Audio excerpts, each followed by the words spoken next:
आज के इस व्याख्यान में हम अफ़गानिस्तान और अंग्रेज़ों के संबंधों की चर्चा करेंगे। हमारा जो समय है ये हम सैनिक विद्रोह के बाद 1858 से लेके 1884, विशेषकर लॉर्ड कैनिंग के समय से लेके लॉर्ड रिपन के समय तक में अंग्रेज़ों और अफ़गानिस्तान के बीच क्या संबंध रहे इसकी चर्चा करेंगे।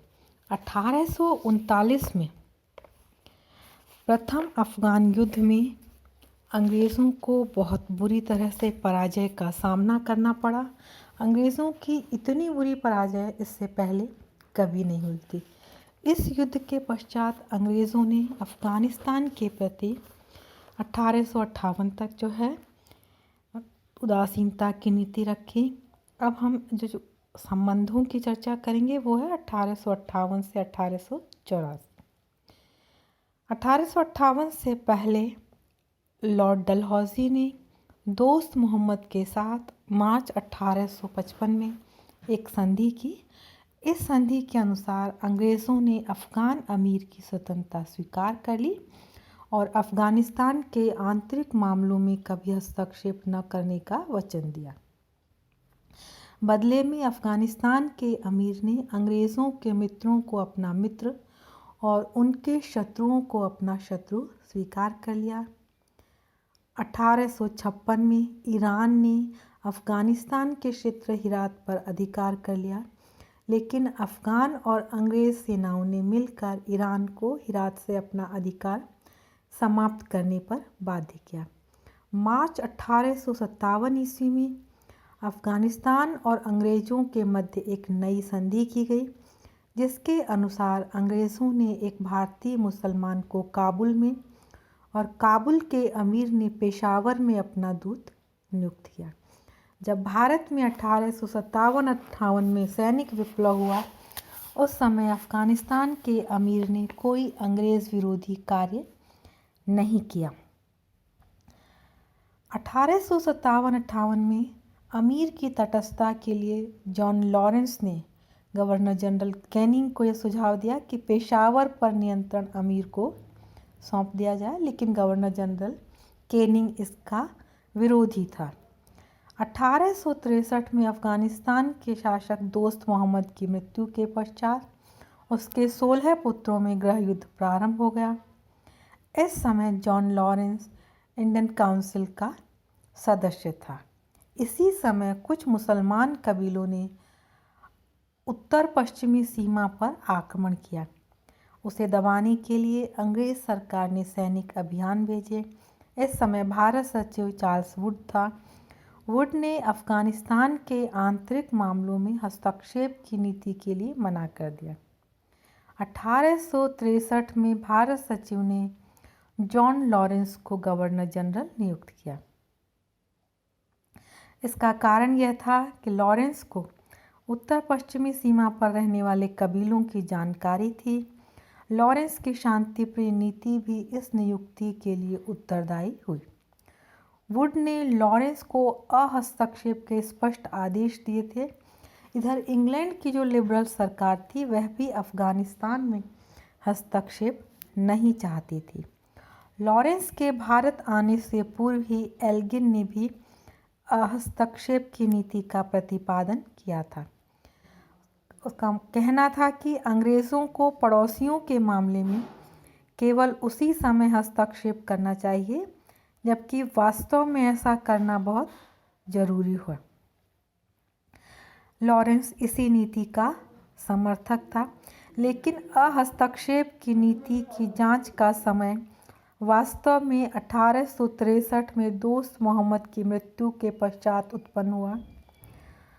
लॉरेंस ने अफ़गानिस्तान में चल रहे गृह युद्ध में किसी भी पक्ष का समर्थन करने को मना किया, क्योंकि वहाँ कोई नियम नहीं था।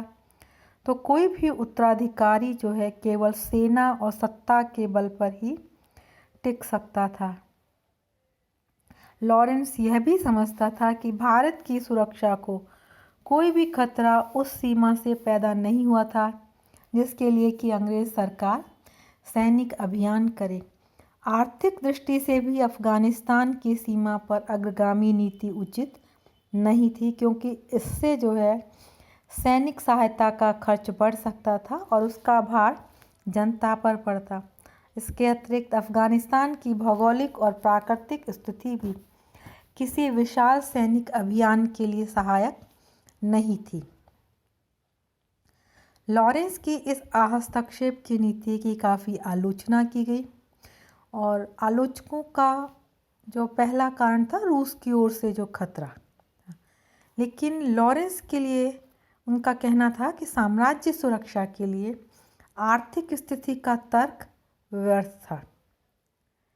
लॉरेंस की नीति की स्वार्थपरता बहुत स्पष्ट दिखाई देती थी, क्योंकि उसकी नीति से अफ़गानिस्तान में गृह युद्ध भड़का, क्योंकि प्रत्येक उम्मीदवार अपनी सफलता के पश्चात अंग्रेजी समर्थन की आशा कर सकता था। साम्राज्यवादी नेता इस नीति को अंधेरे में छलांग, शुतुरमुर्ग की नीति आदि उपनामों से भी पुकारते थे। लॉरेंस की इस नीति को आलोचकों ने निष्क्रियता की नीति कहा। प्रारंभ में उसके समर्थकों ने इसके साथ दक्ष यानी मास्टरली इनएक्टिविटी की पॉलिसी कहा। बाद में इस विशेषण का व्यंग्यात्मक रूप में उसके आलोचकों ने अधिक प्रयोग किया। इस नीति को निष्क्रियता की नीति नहीं कह सकते, क्योंकि लॉरेंस ने जो अपने मत को स्पष्ट किया एक पत्र में, जो कि उसने भारत सचिव को लिखा था। इस पत्र में उसने कहा कि अफ़गानिस्तान में किसी भी पक्ष का समर्थन बेकार था, और उसने यह भी लिखा कि गृह युद्ध में सहायता न करने की नीति उस समय तक ही ठीक थी जब तक किसी पक्ष ने ईरान अथवा रूस की सहायता नहीं ली थी। उसका निश्चित विचार था कि यदि प्रतिद्वंदियों में से कोई एक अफजल, अजीम अथवा शेर अली को किसी दूसरे पक्ष से रूस अथवा ईरान से सहायता मिलती, तो अंग्रेज़ भी दूसरे पक्ष की सहायता करने पर बाध्य होंगे। लॉरेंस ने अपनी नीति को खुले विकल्प की नीति कहा था और सहायता की संभावना के भय से किसी भी पक्ष को रूस और ईरान से सहायता लेने से रोका। उसे रूस के आक्रमण का भय नहीं था, क्योंकि रूसी प्रभाव को वे यूरोप में ही अपने कूटनीतिक संबंधों के आधार पर रोक सकते थे। लॉरेंस ने शेर अली, जो कि दोस्त मोहम्मद का उत्तराधिकारी बना, उसे अफ़गानिस्तान का अमीर मान लिया, लेकिन साथ ही उसके विरोधी भाइयों को भी राजनीतिक शरण दी। 1866 में 3 वर्ष बाद उसके पराजित हो जाने पर उसके भाई को और 1868 में शेर अली के पुनः विजित होने पर फिर से मान्यता प्रदान की। लॉरेंस की निष्क्रियता की नीति में कुछ परिवर्तन हुआ। 1867 में अफजल खान के पुत्र के विरुद्ध कई प्रतिद्वंदियों ने ईरान और रूस से सहायता चाही। उस समय लॉरेंस को अपनी नीति में बहुत दोष दिखाई दिए और उसने अफ़गान अमीर को निश्चित सहायता देने का सुझाव रखा।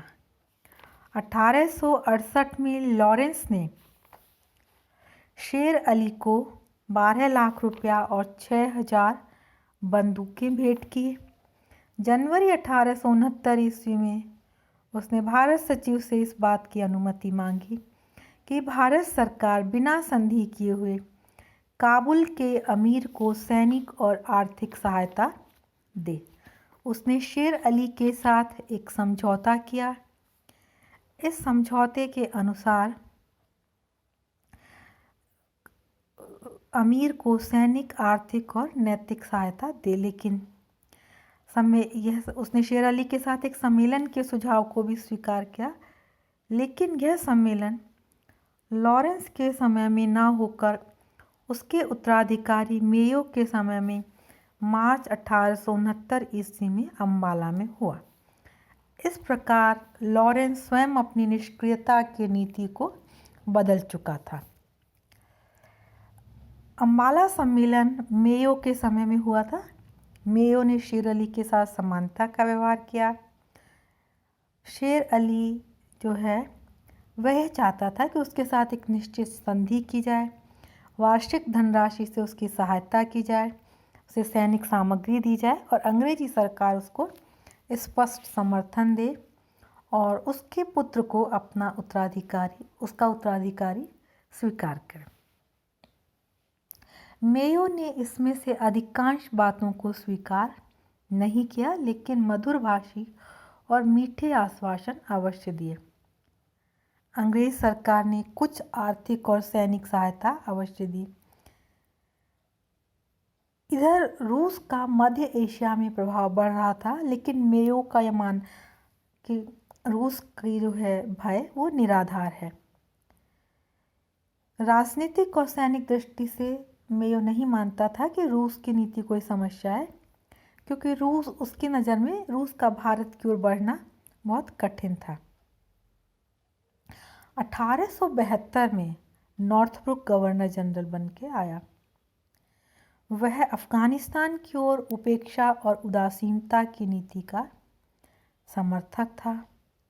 उसके समय कुछ छोटी मोटी घटनाएं हुई जिनसे अफगानिस्तान के साथ तनाव पैदा होता है। जुलाई 1873 में शिमला सम्मेलन में अफगान अमीर रूस के बढ़ते हुए प्रभाव के विरुद्ध आश्वासन प्राप्त करना चाहता था, लेकिन अंग्रेजी सरकार उसको कोई भी आश्वासन देने से अंग्रेजी सरकार ने इनकार कर दिया। इसके अतिरिक्त जब अफगानिस्तान और ईरान में सीस्तान सीमा विवाद हुआ तो सरकार ने ईरान का पक्ष लिया। इससे अफ़गान अमीर बहुत क्रोधित हुआ। इसके अलावा अंग्रेज़ सरकार ने उसके पुत्र अब्दुल्ला जान को उसका उत्तराधिकारी मानने से इनकार कर दिया। शेर अली ने अंग्रेज़ों का ऐसा दृष्टिकोण देखकर रूस की ओर मैत्री का हाथ बढ़ाया। शेर अली का लक्ष्य था अंग्रेज़ी नीति पर दबाव डालने का। इसी बीच 1874 में इंग्लैंड में कंजर्वेटिव सरकार बन चुकी थी और डिज़रेली नए साम्राज्यवाद का समर्थक था। भारत सचिव नया बना सैलिसबरी। उसने नॉर्थब्रुक को अफ़गानिस्तान में अंग्रेज़ी प्रभुत्व बढ़ाने के लिए कहा। वह नए अफ़गानिस्तान को स्वतंत्र राज्य के रूप में नहीं देखना चाहता था और काबुल और हिरात में अंग्रेज़ी दूत गुप्त रूप से रखना चाहता था। नॉर्थब्रुक अफ़गान अमीर पर विश्वास करता था और रूस के साथ यूरोप में समझौता चाहता था। सैलिसबरी दोनों में से किसी पर भी विश्वास नहीं करता था। अफ़गानिस्तान के प्रति भारत सरकार की जो नीति है वो सैलिसबरी की दृष्टि में एक पक्षीय थी, क्योंकि भारत सरकार अफ़गानिस्तान को सहायता देती थी और बदले में अमीर कुछ नहीं देता था। अतः वो चाहता था कि अमीर की गतिविधियों की देखभाल के लिए काबुल में एक दूत रखा जाए। नॉर्थब्रुक ने स्पष्ट किया कि अफ़गान अमीर इसे स्वीकार नहीं करेगा। गवर्नर जनरल और भारत सचिव के बीच अफ़गानिस्तान के प्रश्न पर मतभेद हो गया। ऐसी स्थिति में गवर्नर जनरल नॉर्थब्रुक ने त्यागपत्र दे दिया, लेकिन त्यागपत्र से पूर्व नॉर्थब्रुक ने इतना अवश्य कहा कि अमीर को उसकी इच्छा के विरुद्ध बाध्य करने का परिणाम शीघ्र ही एक अनावश्यक युद्ध होगा।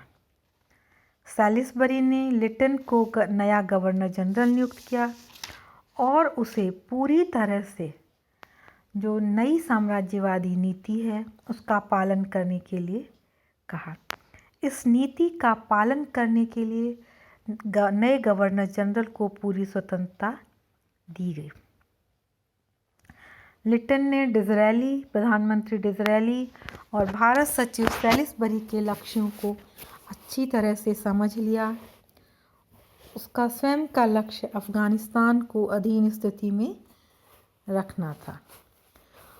लिटन ने अपनी अफ़गान नीति जो है उसके जो लक्ष्य हैं उसको ये निर्धारित किया कि रूस और इंग्लैंड के साम्राज्य के मध्य सीमा हिंदू कुश की पहाड़ियाँ होनी चाहिए और हेरात पर अंग्रेजी नियंत्रण होना चाहिए।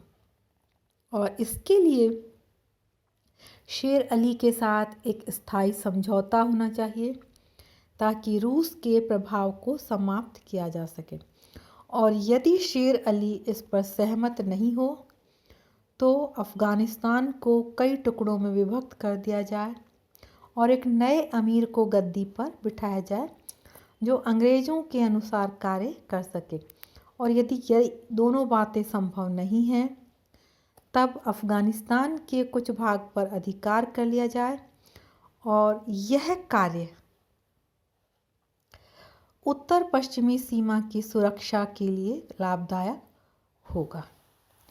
इस तरह से लिटिन की नई नीति में ध्यान जो है रूस से हटकर काबुल पर केंद्रित हो गया। उसने जो है काबुल पर राजनीतिक प्रभुत्व स्थापित करने का प्रयास किया। अब लिटिन की नीति का विकास हम अगले व्याख्यान में देखेंगे।